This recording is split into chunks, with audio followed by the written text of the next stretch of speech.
conversation around mental health and suicide. Sikuwa na expect kama naweza repiwa yani nikuwe nimeharibiwa na wanaume tu. So nilikuwa naona maisha ni kama Mungu alitusahau. Nikaona gari vile zinafuatananga mingi, nikasema nikipitishwa na gari ya kwanza, ya pili na ya tatu itaniua.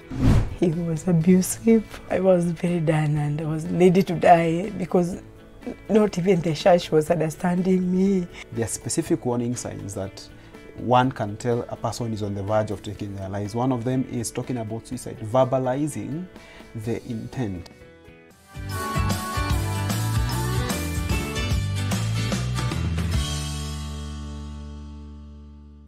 Hello, I am Tamima and welcome to the Real Talk Roundtable. Now, today I want us to have a very important conversation. A conversation around mental health and suicide. The reality is that today, somewhere in this country, a family is mourning the loss of a loved one whose death is considered one where somebody went too soon simply because they were dealing with mental health problems and they succumbed to suicide. Now, on the round table today, my guest will be sharing with us how they have survived suicide, just to help us understand this issue that is taking too many of our loved ones away from us. My first guest is Phyllis Kalondu, who is 43 years old, and she is a suicide survivor, having attempted suicide 5 times. Phyllis, welcome to the round table. Thank you. So, kwako hii conversation yenye tunataka kuongea about today ni kitu very personal. Yes. So, pengine ningetaka unianzishie ile mara ya kwanza ambayo sasa uliona mimi sitaki kuendelea na maisha. Ni yapi ambayo yalikuwa yametendeka ndio ukafika hapo? Ni kupata wazazi ambao hawakuwa so concerned na sisi sana, kwa sababu mamangu alikuwa mwanabiashara. Biashara yake ya kwanza ikaisha, and then akafikiria kuweka biashara ingine ambao alikuwa anauza chang'aa. So hiyo biashara ilimkeep busy sana kwa sababu alikuwa always na customer. Na kama firstborn tulikuwa tumezaliwa watoto 5. Tulikuwa tunaishi Jericho tuliishi, mamangu akiwa ametukombolea nyumba kando na ile alikuwa anauzia chang'aa. So alikuwa anakuja kutuangalia tu kama tumekula ama tuko sawa, anarudi tu kuuza chang'aa. So siku moja, hiyo weekend mamangu alikuwa hakukuja. Na kulikuwa na kisima karibu na sokoni, kuna msikiti sokoni Tala. Sasa kuna msikiti hapo nyuma, kuna kisima tu iko kando ya barabara.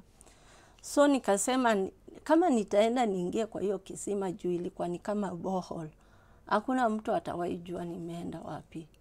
So ukapanga mwenyewe. So yes, umeamua unataka kujiua. So nikasema hiyo jioni nikaenda nikaangalia, nikaona vile nitakuja na vile naweza ingia kwa hiyo kisima. Lakini nikajipanga nitaenda ni kama naenda kuchota maji. Nikachukua kibuyu na nikachukua garani ya kwenda kuchota, sasa kuchotelea. Wakati nilienda nilitumbukiza ile galani na nikaacha ikaenda ndio nipate time ya kuifikia ndio niingie kwa kisima. Nikaingia kwa kisima, ilikuwa saa 3 ya usiku. Ya mchana, asubuhi. Nikaingia na nikakaa kwa kisima. Hakuna mtu alijua kama niko kwa kisima. In fact, hata nilikuwa narushwa na maji, nafika juu, narudishwa chini. So nilitake time mpaka niko kwa kisima najiuliza, na mbona sikufi? Kwa sababu nilikuwa na expect nikiingia kwa kisima immediately nakufa. Ta drown. Yes. So nilikaa kitu saa 9 hivi. Kisima sijui ni nani alikuja akaacha kama amefungua. Nilijipata nje ya kisima. Na nilijua niko nje ya kisima, nikiona watu wakinifinya ndio nitoke maji. So hao wamama walinitoa maji na tukakaa nao mpaka wakaniulizia kwetu, wakanipeleka kwetu. Hata wao wakashangaa sana, mbona hatuna mtu mkubwa nyumbani. Since wazazi wangu hawashughuliki na sisi, hata mimi naweza jishughulisha, nitafute at least, hata kama nitajipeleka hiyo polytechnic, at least nipate kitu nifanye. Akaniambia ina shida. Sasa ukatoroka nyumbani kwenu. Umeacha ndugu zako? Na sijaambia mtu nimeenda. Nimewaacha peke yao na nimekuja. Kukuja tulikuja Kibera. Sikujua tumekuja Kibera juu sijaienda Kibera. So tukaenda kwa kibanda ya mboga. Wakati tulienda kwa kibanda ya mboga, mimi nilifikiri nitaandikwa kwa hiyo kibanda ya mboga. Kumbe tulikuwa tunangoja masaa isonge at least ndio anipeleke mahali alikuwa ananipeleka. Na ni kazi gani alikuwa anafanya yeye? Hakuwa anafanya kazi.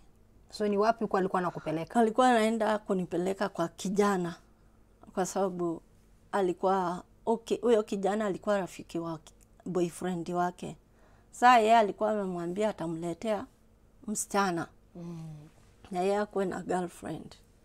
So wakati tulifika, ikafika kitu saa 3 ya usiku, watu hizo vioski zimefungwa. Nikamza, kwani hii kazi tulikuwa tunaandikwa na nani? Akaniambia bado mwenyewe hajakuja mwenye anakuandika kazi, but kuna kijana tutaenda tukaekae kwake by the time huyo mama akuje. Singekataa juu ni usiku na sijui hata tuko wapi. Nasikia tu watu wakisema ni Kibera. Saa 4 ikafika. Wakati saa 4 ilifika, kukaingia vijana wawili kwa nyumba. I was very shocked. Kwa sababu sikutarajia tumekuja kwa nyumba ya vijana wawili. Aliniambia ni kijana mmoja. Na kwanza aliniambia ni kazini yake. So hata sikujua ni boyfriend yake. Ikafika saa 4:30 hatuendi mahali. Wamepika, tumekula. Saa 4:30, saa 5 wameanza kushikashikana. Imekuwa sasa kila mtu alale na kijana mmoja. Nikamuuliza, alikuwa anaitwa Wayo, nikamuuliza, Wayo, tulikuwa tunakuja unilete kwa vijana? Mimi sitakubali. Akaniambia, sasa utakubali, utaenda wapi na saa 4 usiku? Si tulale tu ndio kesho nikupeleke kwa huyo mama. Nikamwambia kama au nipeleki kwa huyo mama saa hii, mimi nitatoka. Na mkikataa nikitoka, nitapiga nduru. Kwa sababu siwezi acha watoto wetu nyumbani nikifikiria nimekuja kufanya kazi, mamangu asikie nilikuja kupiga. Na tena kwako ilikuwa inafungua ile kidonda. Yes. So wakati huyo kijana aliinsist, nilisikia ni kama sasa wale watu sasa ni kama wanakuja kunirep tena. So nilipiga nduru. Lucky enough kulikuwa na wanaume walikuwa wanapita. So hao wanaume walipiga mlango wakaingia nayo. Wakati waliingia kwa mlango wakauliza ni nini, nikawa explainia, nikawaambia kwanza nitoeni hapa ndio niwaambie. So ukaponea hivyo sasa? Nikaponea hivyo. Kumbe walikuwa ni chief na assistant wake, sikujua. Ndio nikamwambia story na nikamwambia mimi nimekuja kutafuta kazi, sikuwa nakuja kufanya hizo kazi, amenileta. Chief akatuchukua na akawashika, wakapelekwa kwa post. Na huyo chief akanipeleka kwa mama mwingine alikuwa Mtaita. Wakati nilikuja Nairobi, wakati nilishuka, basi hapo gari za Tala zinashukishanga. Hapo nilipatana na kijana mwingine. Na kwa sababu nilikuwa mwoga, so hakuna vile ningeavoid kuongea na yeye. Akaniongelesha, nikaongea na yeye tu kwa sababu sikuwa najua naenda wapi. Akaniuliza naenda wapi, nikamwambia mimi nimekuja kutafuta kazi. Kijana alikuwa anauza hapo kuna watu wanauza hapo bus station, walikuwa wanauza vitu. Akaniambia kaa hapa nitaenda kukutafutia kazi. Kijana hakuwa anaenda kunitafutia kazi, yeye aliona amepata bibi. So wakati tulienda na yeye, siku hiyo ya kwanza hakuna kitu aliniambia. Nililala, akaniambia ningoje aniletee sister yake akaniandike kazi. So wakati tulilala siku ya pili akuleta sister yake. Siku ya tatu ndio alianza kuniambia, "Oh, unajua nimeona ukiwa mzuri, unaweza kuwa bibi yangu." Ukakubali? So sitakataa kwa sababu bado sijui nitaenda wapi. Nikamwambia ni sawa. Nikafikiria since nilirepiwa na watu na wako ni request na huyu anani request, naweza kubali. Nikisave pesa nijue vile nitafanya. Na hapo ulikuwa na umri gani tena? Ilikuwa 12 years. So 12 years ukawa pale sasa ni kama umeoleka Ni kama bibi yangu. nimeoleka, yes. Wakati hiyo siku tulifanya hicho kitendo, ile kidonde iliamka tena. So nikaona nikiwa sifai. Yani najiuliza ni mimi, kwa nini nafanya hivi? Na kwa nini Mungu amechagua hii ndio maisha nitaishi? Na kwa nini hii kitu inanifuata every now and then? Alikuwa ameniachia 50 bob. Nikachukua hiyo 50 bob, nikaenda mahali, sikujua hata ni laini 7, nikafika hapo. Wakati niliona gari inateremka ikitoka town, nilitaka hiyo gari nikanyange, nikufe. So hapo ukajaribu kujiua mara ya pili? Mara ya pili. Kujitupa kwa barabara, ugongwe na gari. So wakati nilijitupa, wakati gari imekuja kunikanyanga, haikunikanyanga, ilikuja ikasimama. Na nikawa nimeshangaa, tena mara ya pili sijakufa. Nikachukuliwa tena nikawekwa kando. Hao watu wakanibaya maziwa, wakanipa mkate, nikakula, wakaniuliza shida yangu ni nini, nikaanza tu kulia. Nikashindwa, mbona Mungu hutaki nikufe? Na bado mimi ni mwenye dhambi, nimekosa, nimekukosea, na sina mtu anaweza nisaidia. Mbona hutaki nikufe? Afadhali nikufe nikae siko, ndio hizi vitu ziache kunifuata. So ule mama wakati alimalizana na mimi, alikuwa anauza nguo, alikuwa anaitwa Grace. Alinichukua na nikamwambia mimi hata sijui niko wapi. Kwa hivyo nilienda nikaishi na ule mama. Huyo mama alikuwa na hoteli. Huyo mama sasa ndio aliniandika. Na mulika vizuri na yeye ukifanya kazi? Nilikaa na yeye vizuri sana. Lakini sikuwahi mwambia story yangu. Kwa sababu sikutaka mtu yeyote anidharau. So nilikaa na Grace, nikaenda nyumbani, nikapelekea mamangu pesa na nikampelekea. Akaona kweli unaweza leta pesa nyumbani. Akafurahia sana. Lakini bado hakuwa na ile fikiria kama kuna kitu napitia ama kwa nini niliamua kwenda kutafuta kazi. Na sasa wewe ni msichana mdogo, miaka 13. Saa hizo sasa niko 13 years naelekea 14 years. So throughout your teenage years ulikuwa ukifanya kazi? Nilikuwa nafanya na unapeleka kazi. Pesa nyumbani. So ile tukiangalia kama hivi sasa for you, umejaribu kuchukua maisha yako karibu mara 5. So umetuambia about incidences kama hivi 3. So ukiangalia pengine unaweza sema kwako the biggest issue was ulikuwa umeenda through a lot of trauma na huko umepata mtu ambaye unaweza zungumza naye, pengine kukupa counseling. So kila wakati kale kidonda ikiguswa ama ikifunguka, ndio saa ambapo sasa unajipata tena unaona ni kama hutaki kuendelea na maisha. Yes. Sasa attempt ya 4 ni wakati wazazi wangu sasa walikuja wakakufa. So iliafu nianze kufanya kazi yenye ni kama nimejiachilia sasa. Nikipata mtu akinipea 200 niko sawa. Yani nikajitumia tu vibaya. So ukaenda sasa ukakuwa started a life in prostitution. Yes. To support now your other siblings. Yes. Lakini sikuwa naona ni vibaya juu kama niliharibika, sioni ni vibaya na sijiiti prostitute juu naona ni kawaida tu.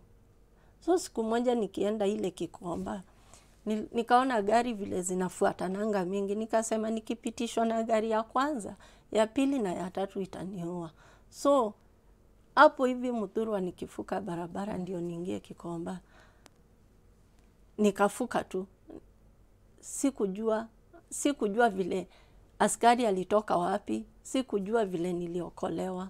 So niliona magari zote zimesimama na nimechukuliwa na askari tukaenda hiyo side ingine. Na hii mara ya mwisho sasa ukijaribu tena kuchukua maisha yako, ni wapi sasa ulianza sasa kupata ile sasa healing, kuongea, ndio ukaja sasa ukaanza kucope na yale yote ambayo yalikuwa yanafanyika kwenye maisha yako? Sasa wakati wao huyo askari alinichukua, ndio niliweza kumwelezea.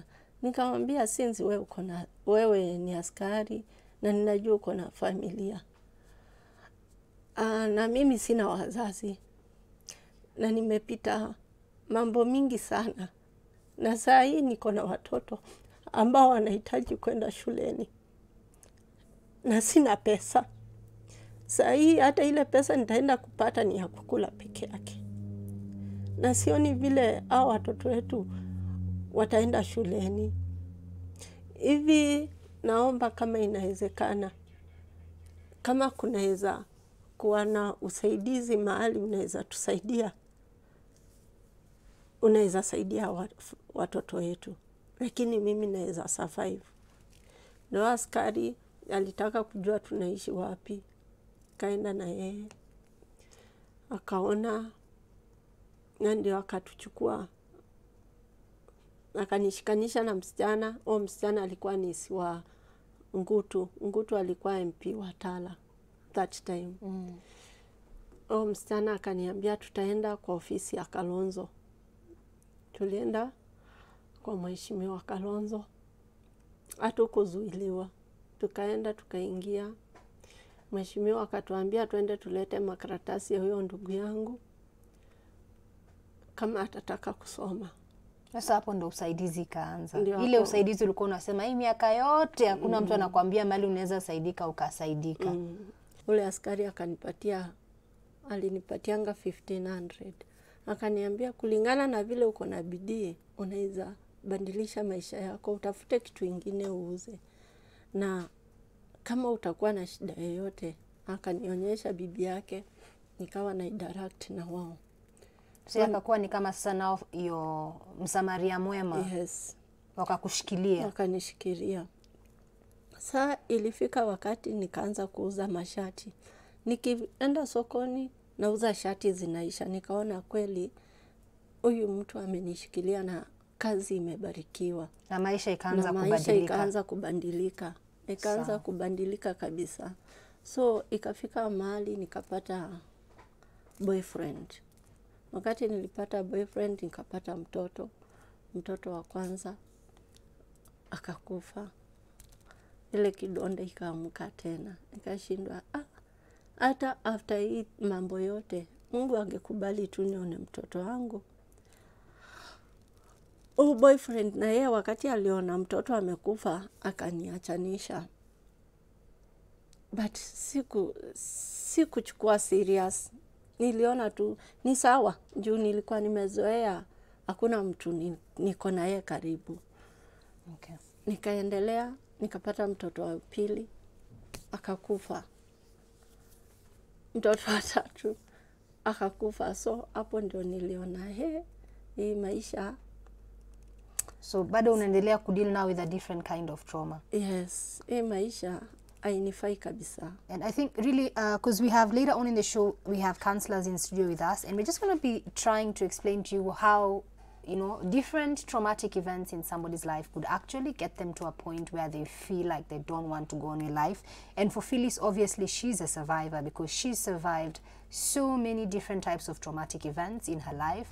And the reason actually we're even having this conversation today is so that you can actually realize that people are going through a lot out here. And we all need to be a bit more sensitive, especially when it comes to issues to do with mental health. We need to understand we come from different backgrounds, different struggles, and where you can, and especially where children are concerned, because a lot of her trauma started when she was a young girl. Well, right now, I want to introduce my next guest, who is Lydia Mutheri. Lydia is 39, and as well, she has also attempted suicide.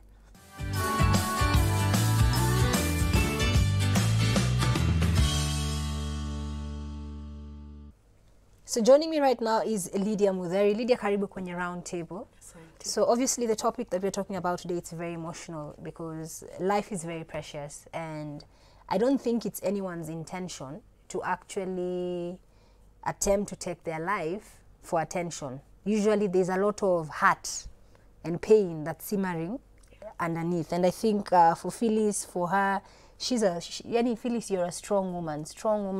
She's a survivor. She survived a lot of things. So I'm just trying to understand now, for you, what did you go through to actually get you to a point where you did not want to keep living anymore? Okay, I think the choices that I made in life.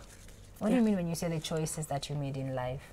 I got married when I was very young. How old were you? At 18. At 18 years. So now from that point, you felt that your life changed for the worse? In what way?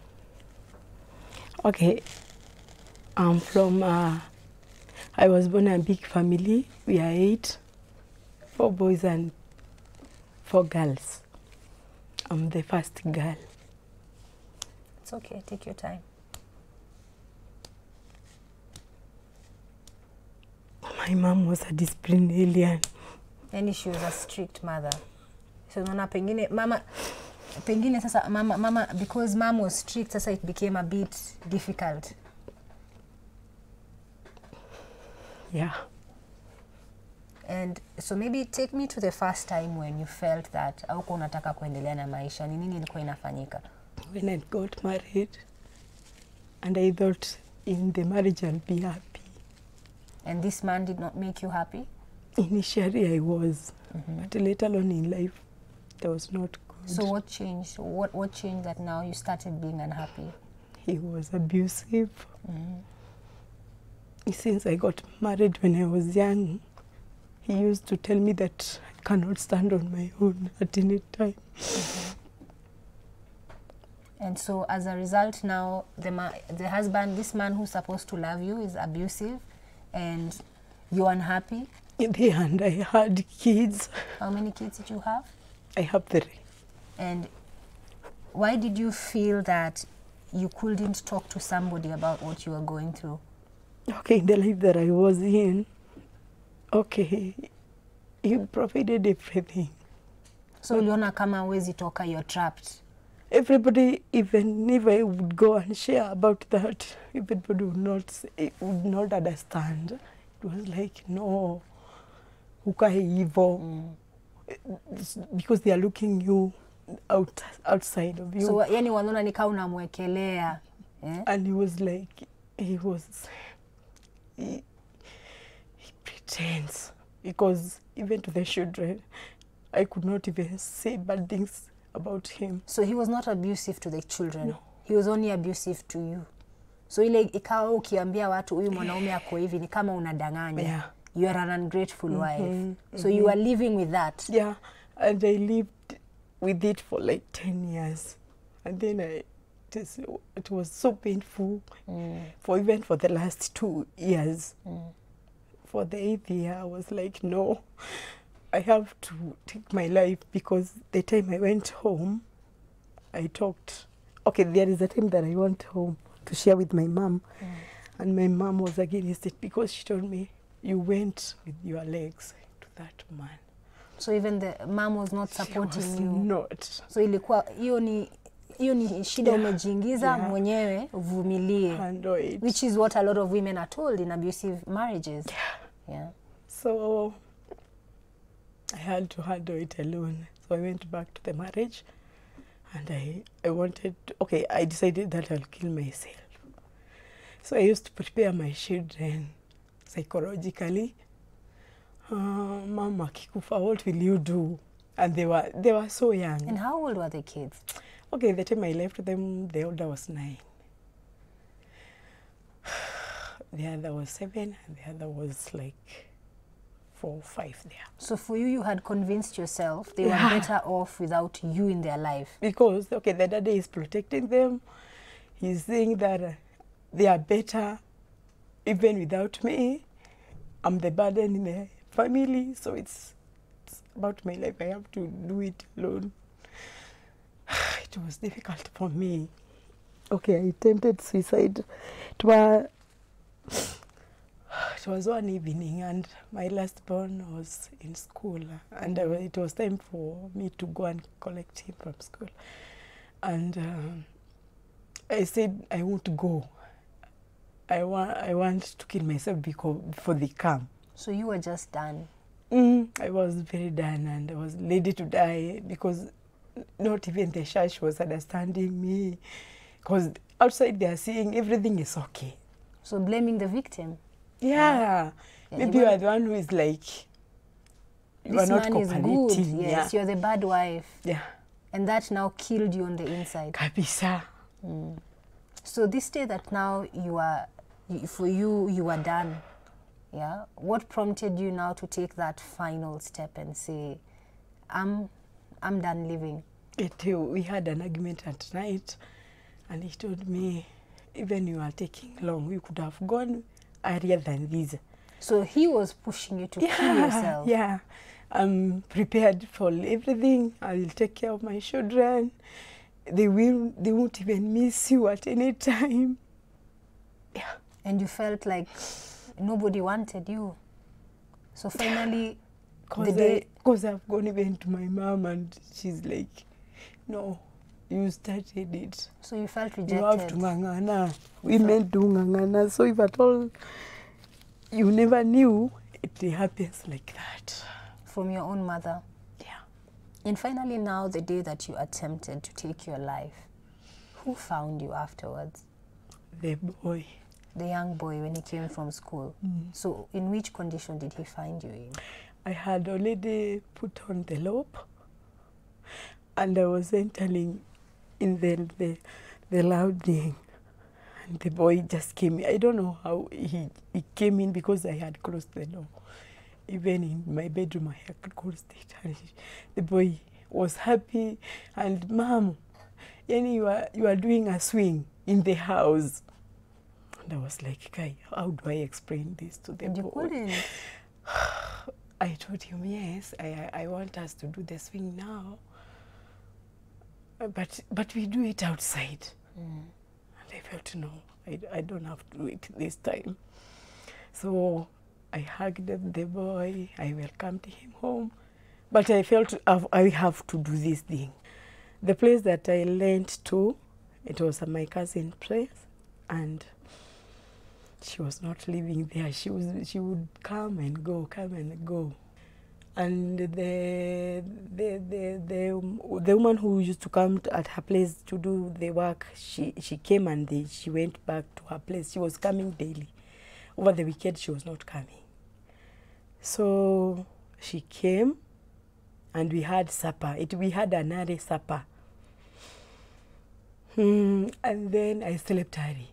I was sleeping at my room, a very big room, and it had an entrance, 2 entrances, one from the main house and the other from the gate. So what had happened that day that you had decided again you wanted to take your life? That night, the men came into the house. And they left me. So now that's another form of trauma that you had to live through. Yeah. Did you talk to anyone after it happened? Maybe they dragged me because the househelp never came on Saturday. She came on Sunday. So you were by yourself in the house? They had tied me. And Take your time. So obviously this is a very emotional topic, and I think really why we bring these stories to you is just for you to understand that it's not just a word. Somebody is living through something that a lot of people would consider a nightmare. And when it comes to suicide, unfortunately, the reality is for most women, sexual trauma is a huge part of why somebody will end up becoming depressed and having these feelings that they cannot live anymore. And this is a very huge topic, and I want to hear from you. Let me know what your views, topics, questions are on tonight's topic. And I think really for both my guests here, Phyllis and also Lydia, very strong women. We are saying very strong women, and we are saying we are leaving it on the table because your stories are very healing. Kuna mtu anaangalia kipindi Lydia, Phyllis, kuna mtu anaangalia kipindi anaona hakuna haja nikae kwa ile ndoa yenye hainisaidii na hapa nataka nijue niache watoto na nani. And I'm sure nikikuuliza even you today, I'm sure you're very glad, you're very happy that you're here with us today to share your story. Yes, that the devil is a liar. He did not succeed. Yes, because sahi watoto wangekuwa na nani. Isn't that your story? It is. Yes. Now, as always, we love hearing from you. Let me know what your views, comments, and feedback are on today's topic on the hashtag Real Talk with Tamima. We'll be right back after this break.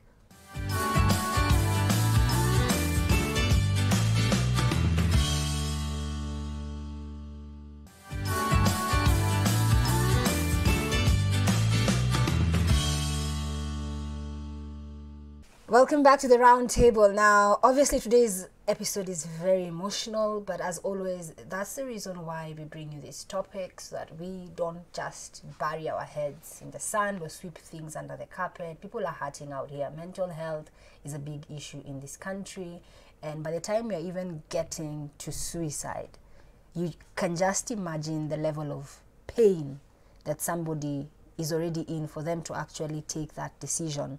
And I really want to applaud my guests, and remember, I'm inviting you to join this conversation. Is this something that you've dealt with, a loved one has dealt with it? How have you gone through it? And really just breaking the silence is one of the best ways we can all start towards actually getting to meaningful, solutions. If you have someone in your family and perhaps it's something that they've dealt with, you can see that they're visibly depressed, don't blame them. You're seeing somebody's in a bad marriage, you have a child who is dealing with a lot, take the time, talk to the person, help them understand that they are not the problem, and that perhaps with your help, they can actually overcome the problem. Now, right now, I'm being joined by Jane Jagi, who is a counselor at Equip Destinies, and also I have with me Emmanuel Bryan. Emmanuel is 25, and he's also a suicide survivor. Now, for me, having Emmanuel on the table was very important because in this country, the sad thing is that we don't really have actual statistics when it comes to our suicide rates. So yes, we are raising the alarm, but the specific statistics don't exist because it's not something that people talk about. So there are so many cases where people have lost their lives, but because the families want to hide it because it is taboo to say somebody killed themselves, we really do not have the actual statistics on the ground. But nevertheless, even from the numbers that are coming out from counties such as Nyeri, Murang'a, we are seeing that there is concern, especially when it comes to Kenyan men, because now more than ever, experts are realizing the people who are taking their lives are men. So what is it that our men are dealing with? And coming from a society where we have a culture where real men don't cry, men don't talk about their feelings. So you can imagine that, yes, the topic is suicide, but there are a lot of other issues that actually get us to that one word, suicide. And maybe for Emmanuel as a young man, what were you dealing with specifically? Because really, there has to be a source of that pain. What was your pain? What were you carrying around? And you felt at some point, I don't want to carry this. I don't want to live anymore. So for me, it was more of, I had so much hate towards myself. I wasn't proud of who I was, and that made me compare myself with other people. Why do you think it is that you hated yourself? One thing is that the story behind that, when I was in primary school, I was a very bright student, and later on I was called to a really nice high school. So while I was there, I got to meet different people from different places, from different backgrounds, and I realized that most of them were well off compared to where I was coming from. And then at that particular time, there was a lot of financial instability back at home, and it led to a lot of distress. So because you came from what we like to call a humble background. Yes, a humble background. You didn't feel good enough. I didn't feel good enough, and this this posed a lot of self-judgment when I went out there. So when I was in high school, at times I would be sent home for school fees and all that, and it affected my performance in school. Apart from that, I also found that there are other brighter students there. So it really affected how I interacted with people and how I interacted also with myself. So it made you very withdrawn. I was so withdrawn. I didn't have so many friends, and as it continued that way and it built up, I started self-harming. So I would cut myself. So that was your way of letting out the steam. Letting out the pain, and at times it made me feel I deserved it. Actually, that was how. And I can see the cuts on your hand. Yeah, I still have the cuts. Yeah. They're still there. So so it was me letting out the pain. And at times, right now when I sit back and look at it, it was actually my pain manifesting itself through that. So it went on that way, and at some point I became victimized because of what I was doing to myself. Victimized how?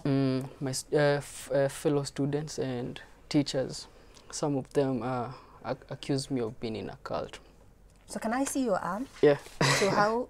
So the extent of your cutting yourself, it seems to be very extreme. It was extreme. It started on little by little, and then just it became, stretch out your arm a bit. It became extreme. So you were doing it just on the left? Yeah, because I'm a right-handed. Because you're right-handed. Yeah, but when there was a time that this hand was full of scars. Like I can see flesh. a lot of scars still. Yeah, they've healed now, but the flesh was like not yet healed.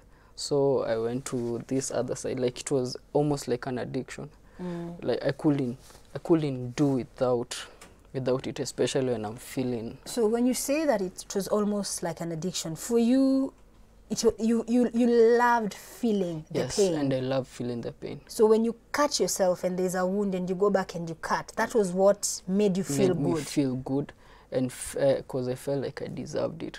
It made me feel somewhat I'm alive, and everything around me felt at that moment blurred out.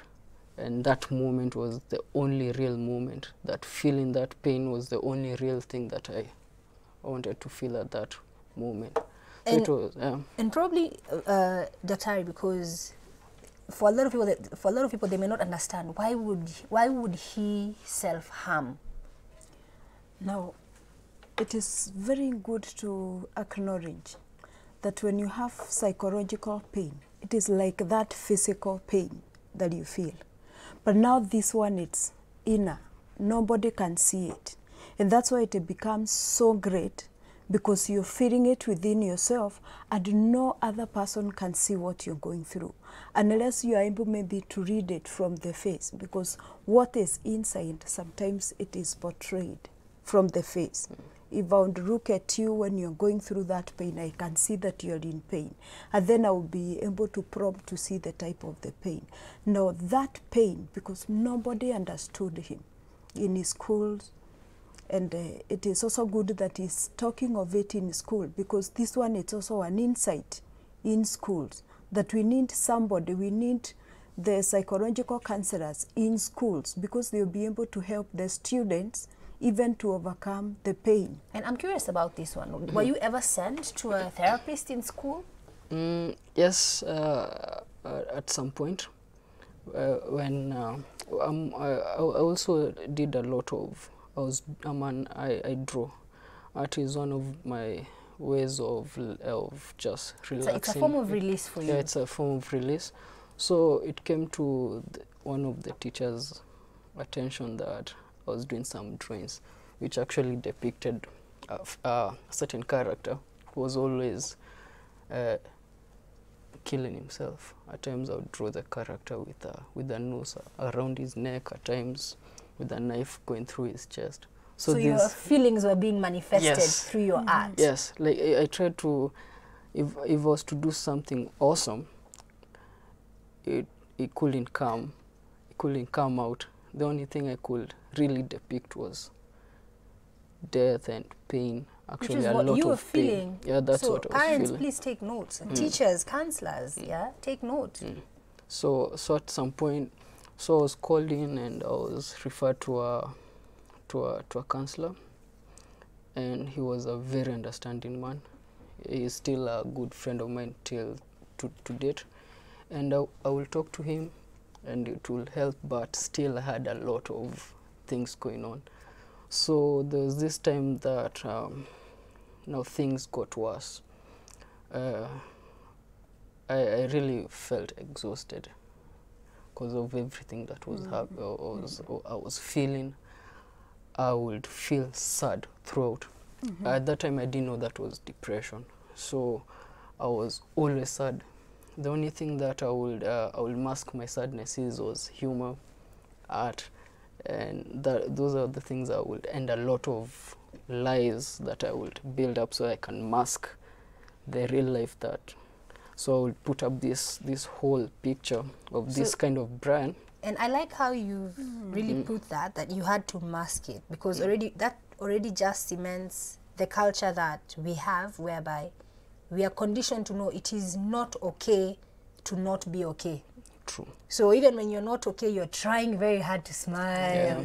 Because if I sit here and if anyone asks me, how was your day? And I say, horrible, they'll think I'm mad, or, you're seeking sarcastic. attention. When really, my day was horrible. True. And probably for you, because I know as well that you also dealt with some form of sexual abuse as a young boy. Yes. Actually, I was getting to that. So all this, so it went on.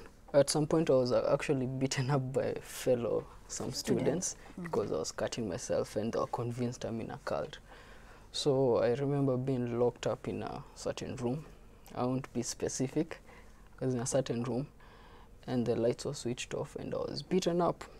And I remember at some point I felt I deserved it, and I let them, and I wanted to feel that pain, because it was more intense than what I was doing. Like I could feel like the beating, the kicks and all that.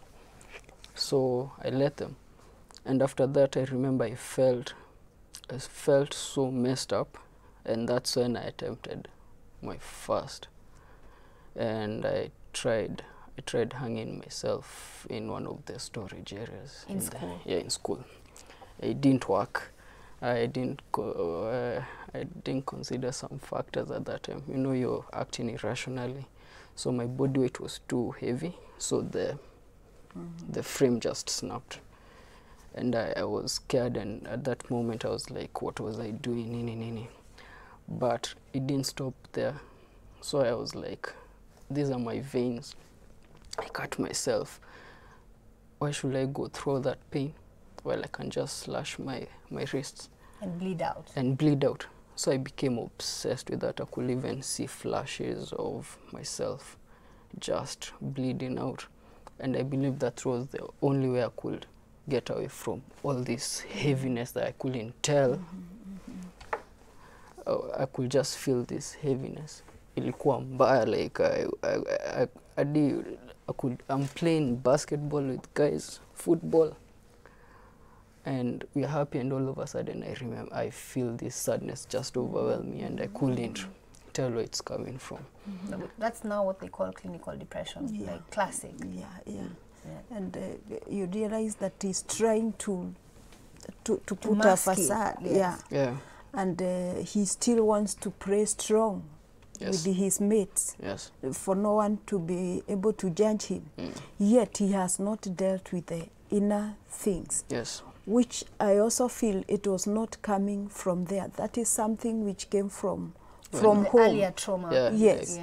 And he has been able to carry it with him all the way through to high school. That is where you realize that most of the teenagers kills themselves at that age. It is not something which is coming up at that very moment. It is something which is coming from very far.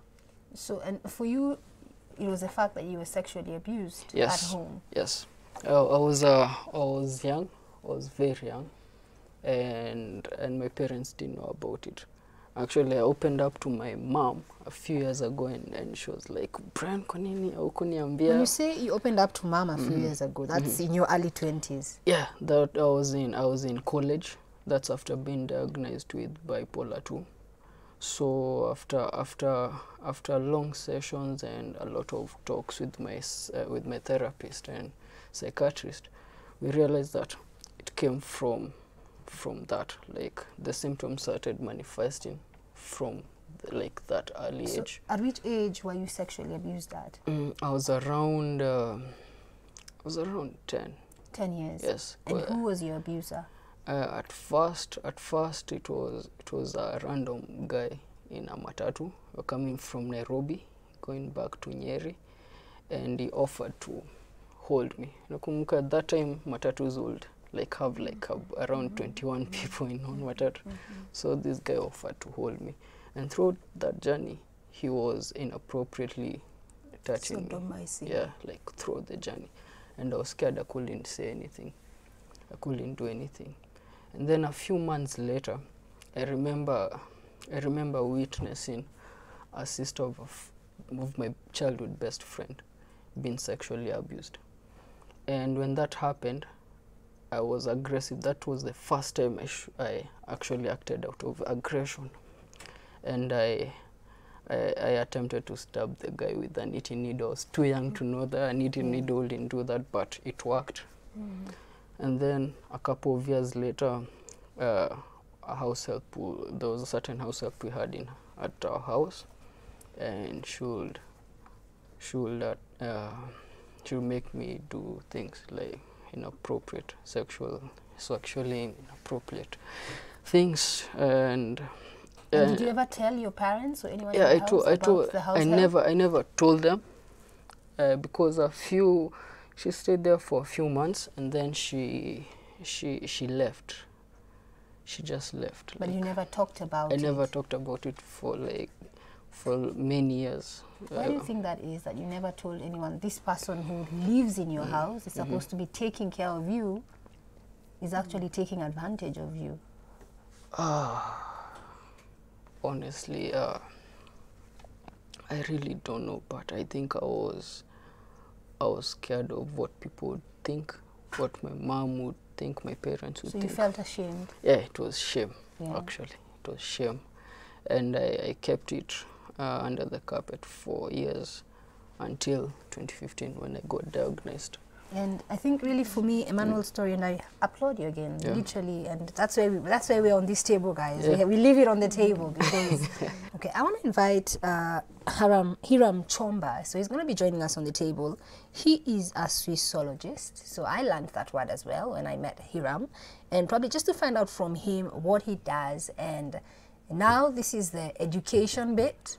How do you catch the signs in your child, in your loved one, to tell that this person is depressed, this person could potentially be suicidal? And as well, if you have someone in your family where you're seeing all the classic signs, where can you get help? Don't go too far, we'll be right back.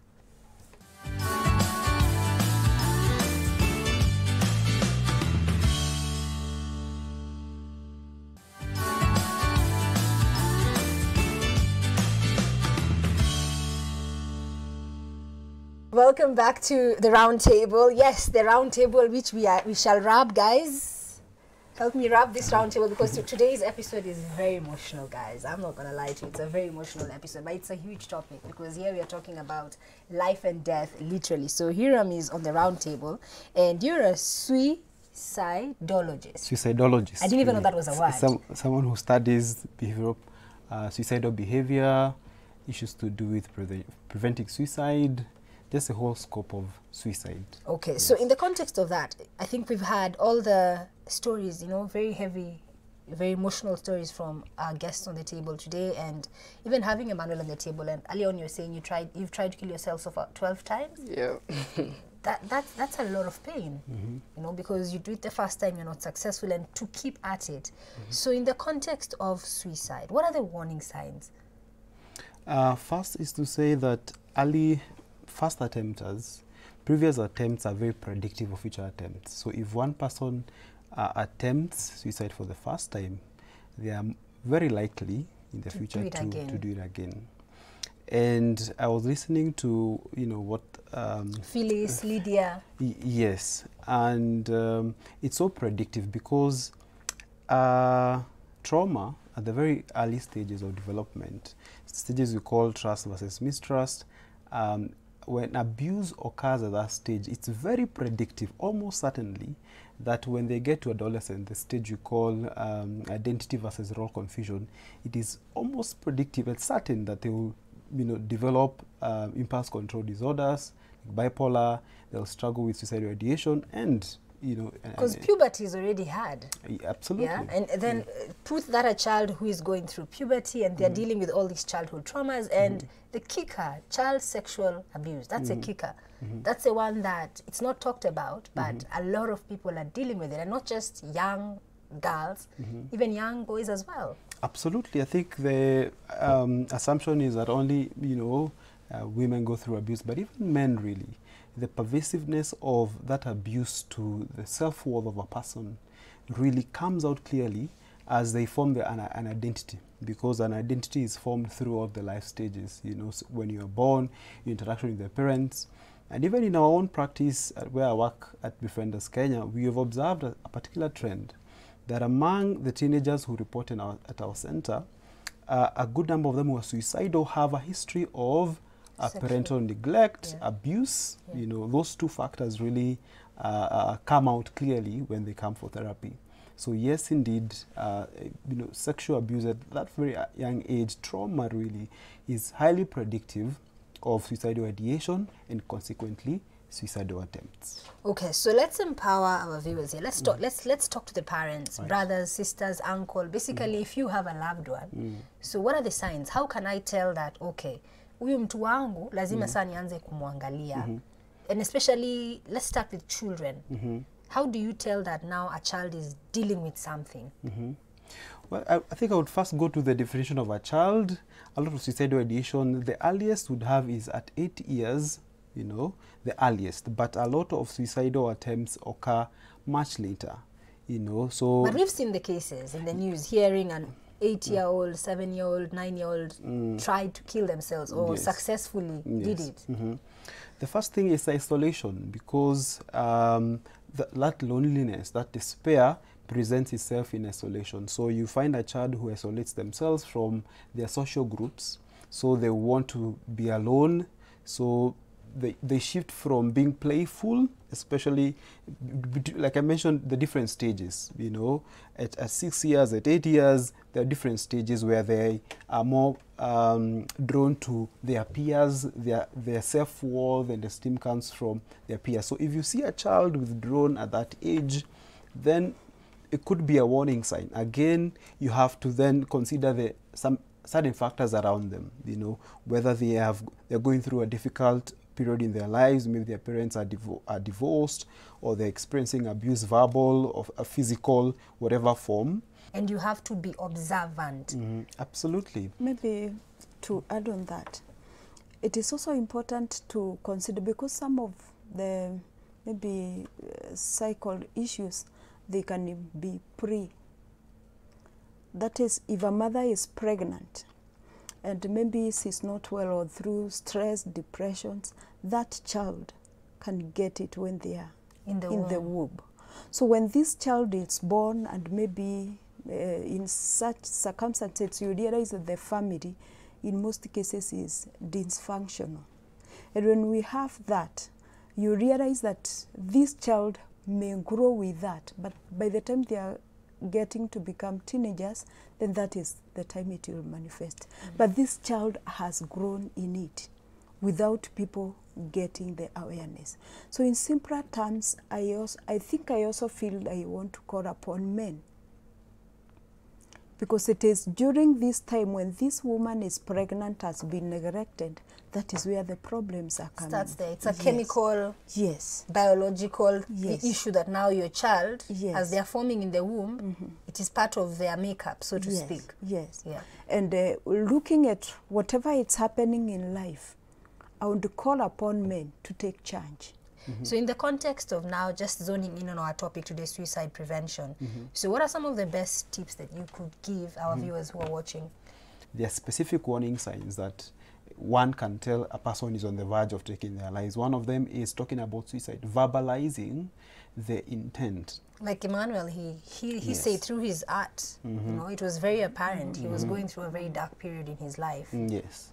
You know, so when a person begins to say, I don't want to live anymore, like one of us who said they started preparing the kids and saying, what would you do if I wasn't present? What if I died? Also, you know, making prior plans, you know, for the family to cope when they are gone. For instance, if it's a father or a parent, they would change the names of the title, the properties, sort of preparing for their own death. You know, so those are a few predictive factors, warning signs. Also, having a detailed plan, you know, of how to end their lives. They have a suicide note, for instance. They have written down, they begin to call. Also, something that is not well known to people, a change of lifestyle. So if someone was very quiet and then suddenly they begin to become talkative, say hi to everyone, they're all over, yet it was apparent that they had a season of isolation, then they could be saying their final byes. And So, I think for Emmanuel, you said you were later diagnosed with bipolar, Yes. and you're on medication for that, I believe. Yes. So at what point then, and I think really it starts from figure out what normal is, so that when it's abnormal, seek help. Absolutely. And seek help from the right channels. So that when you go to a professional, you will know if somebody needs to be given medication to support them, right? And if not, if it's as simple as perhaps this is somebody who was dealing with trauma, you'll know the sort of like treatment, because I believe everyone's case is very different from the next person's. Yeah. Now, in the context of that, because I know you represent Befriend Us Kenya, how could anyone get in touch with you? Because this is a huge topic. you can get us through our number, which is 0722-178-177. Which is at the bottom of your screen. So reach out to Befriend Us Kenya. Remember, this is a huge topic. And I really hope that today we have helped to break the silence if this is something that you're dealing with. And I hope that today we've actually even just created some little form of awareness. As always, thank you so much for choosing to stay with us here on The Round Table. Until next time, that's it from me, Tamima. Enjoy the rest of your viewing.